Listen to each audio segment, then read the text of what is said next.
병원 복도. 이태건은 창가에 서서 미간을 찌푸리고 있었다. 그는 전화를 끊고 복도를 돌아보더니 더 이상 주저하지 않고 발길을 돌렸다. 차 안.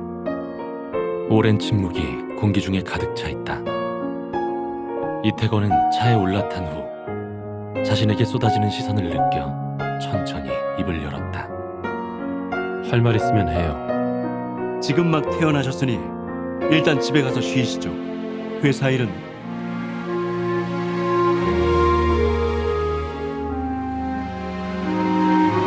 위겸은 뭐라고 덧붙이려다가 잠시 망설이더니 결국 침묵을 선택했다. 그날 격리구역에서 본 피투성이 이태건을 떠올리면 아직도 가슴이 쿵쿵거렸다. 창밖엔 가랑비가 부슬부슬 내렸다. 붉은 전조등은 빛 속에서 흐릿하게 빛났다. 물안개 속에서 모든 것이 희미해졌다. 이태건은 저도 모르게 한 달 전 자신이 마지막으로 그녀를 본 날을 떠올렸다. 그날도 비가 왔었던 것 같다. 흠뻑 젖은 몸으로 그녀 앞에 섰을 때 그의 마음은 잃어버린 무언가를 다시 찾았다는 기쁨과 이번에는 반드시 결말을 바꿔야 한다는 확고한 의지로 가득 차 있었다. 산산이 조각난 표면이 맹렬하게 덮쳐오자 이태건의 호흡이 점점 불안정해졌다. 그는 총알이 강풍을 일으키며 그녀를 향해 날아가는 것을 보았다. 그는 조금의 망설임도 없이 그녀 앞을 가로막는 자신을 보았고 그의 복부에서 스며나온 선혈은 그녀의 옷을 붉게 물들였다. 그리고는 자신이 떨리는 손으로 차가운 비수를 들어올리는 모습도 보았다. 눈앞의 붉은색이 계속해서 번져갔다. 그는 그녀의 눈가에 맺힌 눈물을 닦아주려 했지만 서툴게도 그만 손에 묻은 피를 그녀의 창백한 볼에 묻히고 말았다. 강렬한 붉은색에 그는 정신을 차렸다. 그는 마지막으로 그녀를 꼭 껴안았다. 당신이 어디에 있든 난 당신을 찾아낼 거예요. 그는 영혼이 찢어지는 듯한 고통을 참으며 이를 악물고 혼신의 힘을 다해 시공의 틈을 열어 그녀를 들여보냈다. 오른손 손끝이 미세하게 떨렸다. 이태곤은 끊임없이 시간을 되돌리면서도 자신이 어떻게 할지 이미 알고 있었다. 그러나 지난 한 달 동안 뼛속 깊이 새겨진 기억들은 흐려지기는커녕 오히려 매일 밤 꿈에서 그를 갈갈이 찢어놓았고 결국 복부의 총상과 함께 그의 몸에 영혼이 남게 되었다. 이태곤은 오른손을 움켜쥐었다. 그의 차가운 표정에 날카로운 턱선이 또렷이 드러났다. 대표님 화해에 도착했습니다.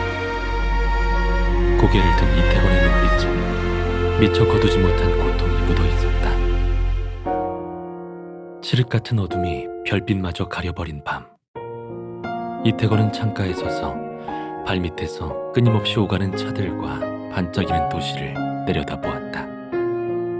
이곳에서 그는 처음으로 자신의 습관을 다른 사람에게 고백했다. 도시 전체가 발밑에 있다고 생각하면 불안함이 사라져요. 의외라는 듯한 그녀의 표정을 떠올리자 이태곤의 입가엔 보일 듯 말 듯한 미소가 번졌고 눈동자에도 따스한 빛이 물들었다. 하지만 그 미소는 금세 사라졌다. 밤의 어둠에 어지럽게 물든 구석에서 검은 그림자 하나가 호련히 나타났다. 침착하고 느릿느릿한 발소리가 점점 가까워지며 적막한 밤중에 유난히 또렷하게 울렸다. 이태건이 그를 돌아보았다. 차갑고 엄숙한 표정이었다. 오랫동안 널 찾아다녔다. 시간 관측자가 고개를 끄덕였다. 빛과 그림자가 만나는 곳에서 발걸음을 멈춘 그는 얼굴 반쪽이 그림자에 가려진 채였다. 지금 세계선이 하나씩 무너지고 있어. 우리에겐 시간이 많지 않아. 이태곤은 대답하지 않았다. 점점이 퍼진 창밖의 불빛에 그의 그림자가 늘어지며 조금씩 짙은 야경 속으로 녹아들었다. 소리 없는 침묵이 공기 중에 퍼져나갔다. 마치 보이지 않는 두 개의 힘이 서로 끌어당기며 대치하고 있는 듯했다. 시간 관측자는 잠시 망설이다가 이태건을 바라보았다. 그녀가 지금 어디에 있는지 우리가 알려줄 수 있어. 이태건의 담담한 얼굴에 순간 의외라는 표정이 스쳐 지나갔다. 잠시 후 그가 낮은 목소리로 대답했다. 좋다. 그의 명쾌한 대답에 시간 관측자는 놀라며 입을 열었다. 그로 인한 결과는 잘 알고 있겠지. 말했지만 내 목적은 딱 하나야. 이태건의 말투에는 의심의 여지가 없는 확고함이 담겨 있었다. 시간 관측자는 기쁜 듯이 이태건에게 다가가 손을 내밀었다. 하지만 다른 일은 스스로 결정해야 해. 이태건은 그 자리에 서서 대답하지 않았다. 눈 속엔 흔들리지 않는 결심이 서려 있었다. 시간 관측자의 표정이 좀 복잡해지더니 돌아서다가 가벼운 탄식을 남기며 어둠 속으로 사라졌다. 밤은 깊어가고 발밑의 불빛도 어두워졌다. 도시 전체가 깊은 잠에 빠진 듯했다.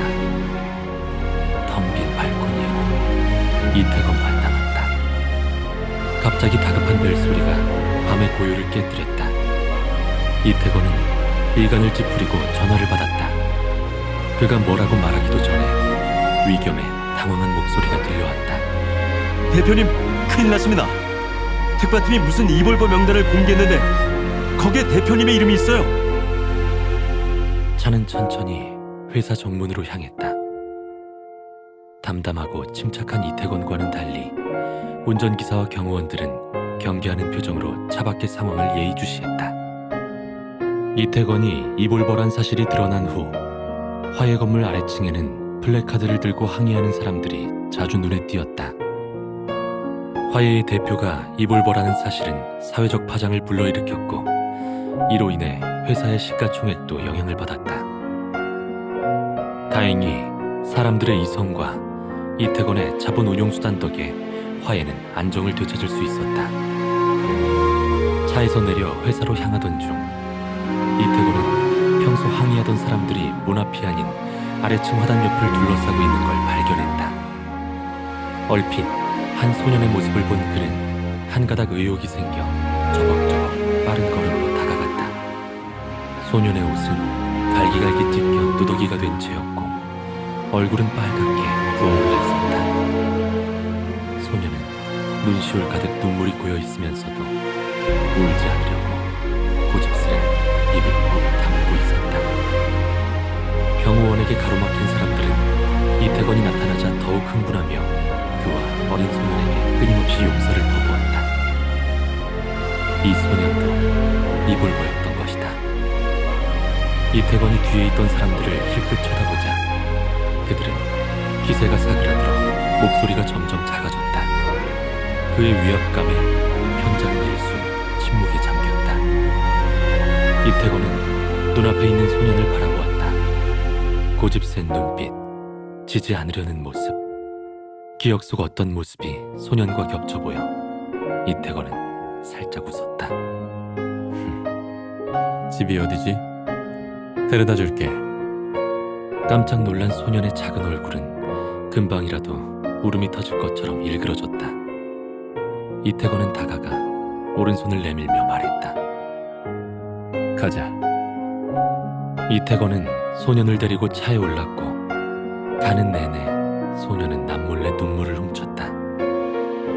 이태건은 그 사실을 눈치챘지만 아무 말 없이 소년에게 휴지만 건넸다. 그녀도 어렸을 때 이렇게 울었을까? 그는 이런 생각을 하다가 곧 자신의 생각을 부정했다. 그 소년은 그의 앞을 가로막았던 어릴 때든 아니면 그 후의 수많은 순간이든 그의 앞에서 우는 걸 좋아하지 않았다. 가만히 바보. 이태건은 속으로 이렇게 생각했다. 이태건은 자신도 모르게 입가에 따스한 미소를 지었다.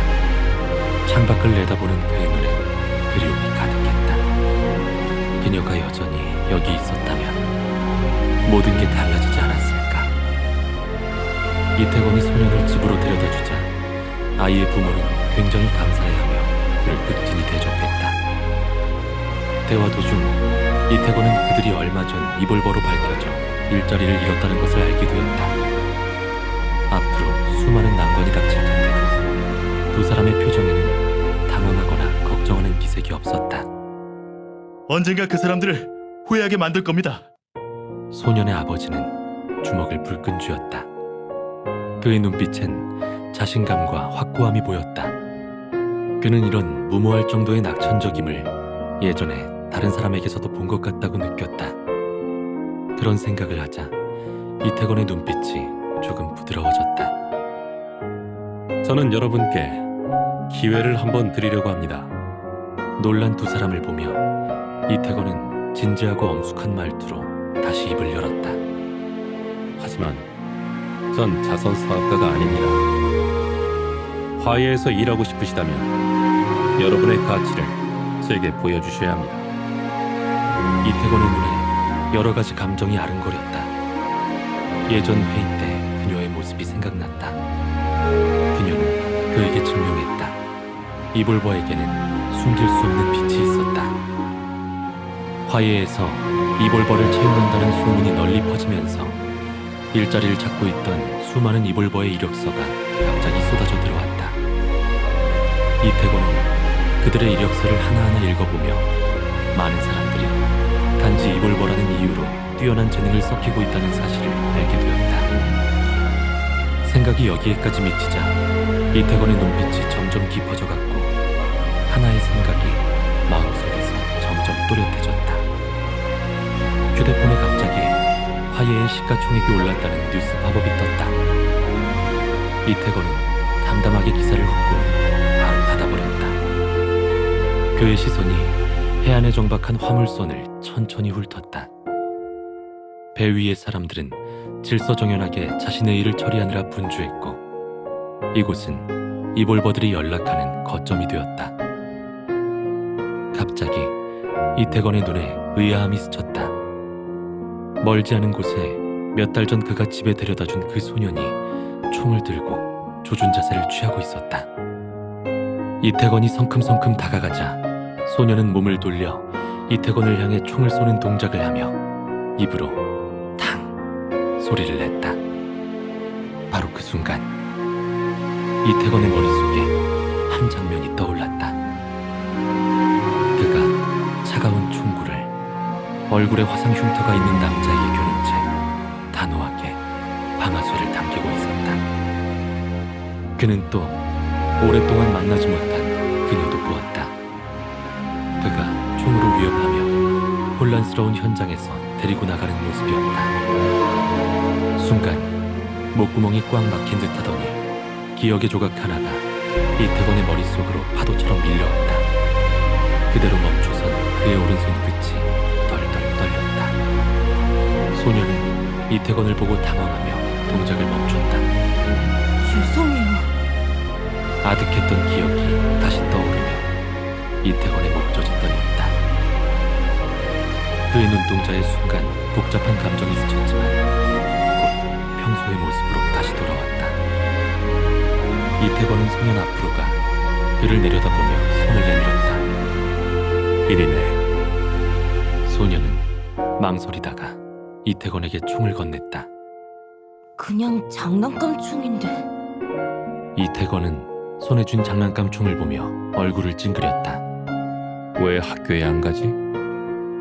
소년이 입을 삐죽거리며 말했다. 학교 친구들이 다들 저랑 어울리기 싫어해요. 선생님들도요. 이태곤은 복잡한 눈빛으로 잠시 생각에 잠겼다가 말했다.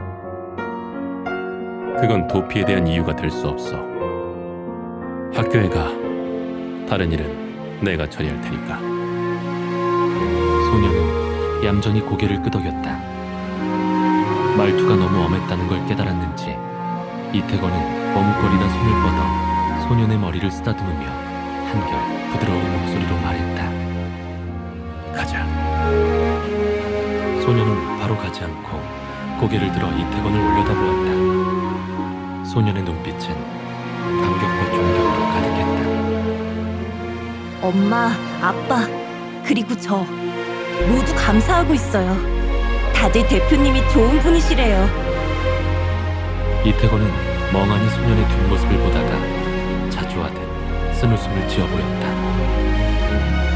그녀에게 총구를 겨누는 모습과 손에 준 비수가 떨어지는 장면이 눈앞에 점점 겹쳐지며 강한 공포감이 그를 향해 엄습해왔다. 그는 하마터면 또 다른 방식으로 그녀를 다치게 할 뻔했다. 이태건은 주머니에 손을 넣고 돌아서서 끝이 보이지 않는 바다를 바라보았다. 그의 눈 속에 불안한 감정이 암조처럼 일렁였다. 몇 초간의 침묵 후 이태곤은 마치 지금 여기 없는 누군가에게 또는 자신에게 말하는 것처럼 침착한 얼굴로 입을 열었다. 모든 것은 아직 끝나지 않았어. 당신과의 내기에서 난 이길 거야.